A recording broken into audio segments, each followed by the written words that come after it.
Hello guys, তোমরা সবাই কেমন আছো? আশা করি ভালোই আছো। অনেক অনেক দিন পরে আজকে একটা ব্লগ নিয়ে আসলাম। তো সামনে বলতে কালকেই সরস্বতী পূজা। সরস্বতী পূজা এবার দুদিন পড়েছে, রোববার আর সোমবার। তো আমাদের বাড়িতে কালকে সরস্বতী পূজা হবে। সব তোমাদের ফার্স্ট থেকে লাস্ট অবধি এভরিথিং দেখাবো। তো এখন আমরা ডেকোরেশন করব, তো চলো দেখা যাক। এখানে আমরা সরস্বতী পূজার আগের দিন আমরা ঠাকুর আনছি। ঠাকুরটা দেখতে কেমন হয়েছে অবশ্যই জানাবে। আর এখানে দেখো বিকালবেলা বাজারঘাট করে আনছে আমার মা, কাকিমণি সবাই মিলে। এখানে দেখো আমাদের সরস্বতী পূজার ডেকোরেশন শুরু হয়ে গেছে, সবাই মিলে ডেকোরেশন করছে। ডেকোরেশনটা দেখতে কেমন হয়েছে তোমরা কিন্তু অবশ্যই জানাবে। আমরা পরের দিন সকালবেলা চলে এসেছি। তোমাদেরকে তো আগের দিন রাত্রেবেলা যত ডেকোরেশন করছিলাম সব তো দেখিয়ে দিয়েছি। তো আমার হাতের অবস্থা দেখো, এখন আমি মেহেন্দি পরে বসে আছি।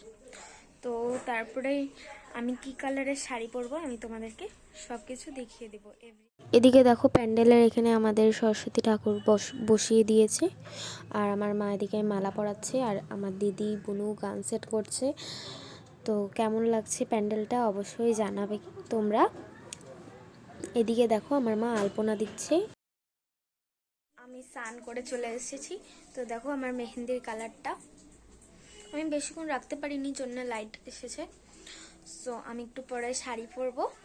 তারপরে আমাদের পূজা হবে 3টার দিকে, দুপুর 3টার দিকে পূজা হবে। আমি এতক্ষণ উপাস আছি।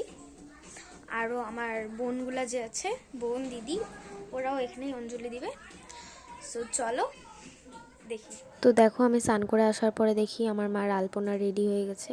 তোমরা কিন্তু অবশ্যই জানাবে কেমন লাগছে, আমার তো খুব ভালো লাগছে। গাইস আমি দেখো মেকলা পরে নিয়েছি। আজকে আমি শাড়ি পরিনি, কেন কি শাড়িটা কালকে পরবো। সো কেমন লাগছে আমাকে বলবে। মেকআপের পরে আমি তোমাদের সাথে আবার আমি রেডি হয়ে গেছি। আমাকে দেখতে কেমন লাগছে তোমরা কিন্তু অবশ্যই জানাবে। তো এখন বাজে 2:55 বাজে, আর 5 মিনিট পরে ঠাকুর মশাই চলে আসবে। তো চলো তোমরা দেখতে থাকো, আরো অনেক কিছু দেখাবো তোমাদের। আমাদের এখানে দেখো সব পূজার যত আয়োজন এগুলো সব গুছিয়ে ফেলেছি। আর আমার ওখানে খাতা বই যেগুলো আছে ওগুলো দিয়েছি। আর এদিকে ঠাম্মি আমাদের ঠাকুর ঘরে পূজা দিচ্ছে। তো দেখো তোমাদের সাথে গল্প করতে করতে ঠাকুরমশাই চলে আসছে। ঠাকুরমশাই পূজা দিচ্ছে, আমি বম্মা ঠাম্মি সবাই মিলে অঞ্জলি দিচ্ছি। তো এখন দেখো ঠাকুরমশাই আরতি করছে, তোমরা দেখতে থাকো। দেখো এখন কিন্তু পূজা হয়ে গেছে, আমরা একটু বাইরে ওয়েট করি, কেন কি যখন পূজা হয়ে যায় তারপরে ওখানে থাকতে হয় না, তাই জন্যে বাইরে আমরা ওয়েট করছি। আমাকে দেখতে কেমন লাগছে তোমরা কিন্তু অবশ্যই কমেন্টে জানাবে।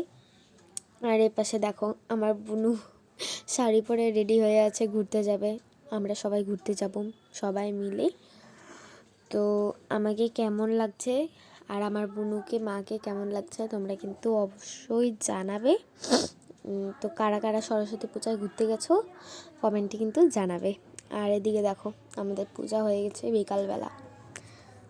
তোমরা কিন্তু জানাবে আমাদের ডেকোরেশন ঠাকুর সব ভিডিওটা কেমন লাগছে অবশ্যই কিন্তু